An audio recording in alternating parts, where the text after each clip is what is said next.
Lita na nga itong si Belly at natuklasan na nga ni Hana ang katotohanan na si Shaira ang dahilan kung bakit siya nasagasaan.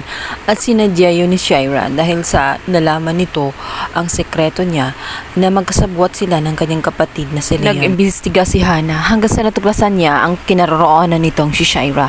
Agad niyang kinumpronta itong si Shaira. Nagmamaang-maangan pa ito na tela hindi alam at wala siyang alam sa sinasabi.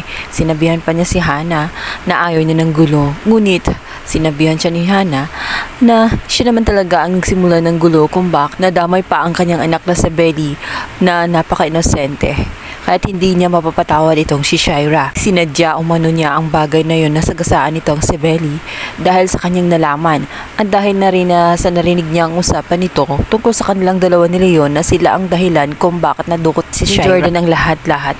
Ngayon naiintindihan niya kung bakit ganun ka-warfik itong si Shaira at bakit ganun siya ka-obsessed na makuha itong si Jordan. Kaya pala ayaw ni Shaira na lumapit si Jordan dito kay Christy dahil ayaw niyang malantad ang katotohanan tungkol sa sekreto nilang dalawa.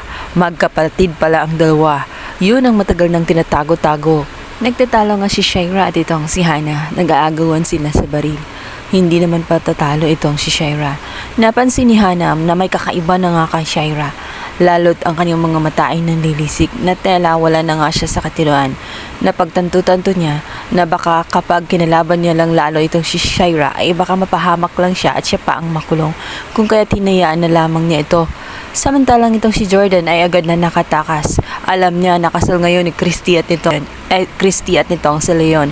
Kung kaya't pupuntahan niya ito nang sa ganun matuklasan niya ang matagal nang tinatago-tago ni Leon.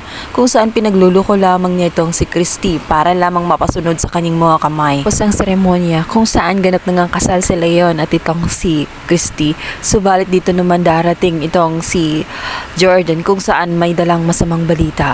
Sinabi nito na hindi niya dapat pinakasalan itong si Leon sapagkat siya ang dahilan kung bakit nagkalayo silang dalawa.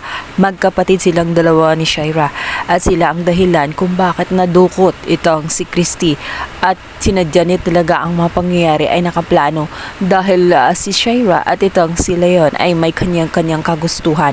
Wala silang pakialam kahit mawasak nila ang pamilya ng iba, ang gusto nila ay makuha ang kanilang gusto. Gulat na gulat si Christy, sinabi niya kung paano niya nagawa ang mga bagay na iyon. Kung pagmamahal ang sinasabi niya, bakit ang iniisip lamang niya ang kanyang sarili? Hindi pagmamahal yun, kundi pagiging makasarili. Dahil alam niya na madadamay ang kanyang pamilya, maging ang kanyang anak na si Tori ay nadamay sa lahat ng pangyayari.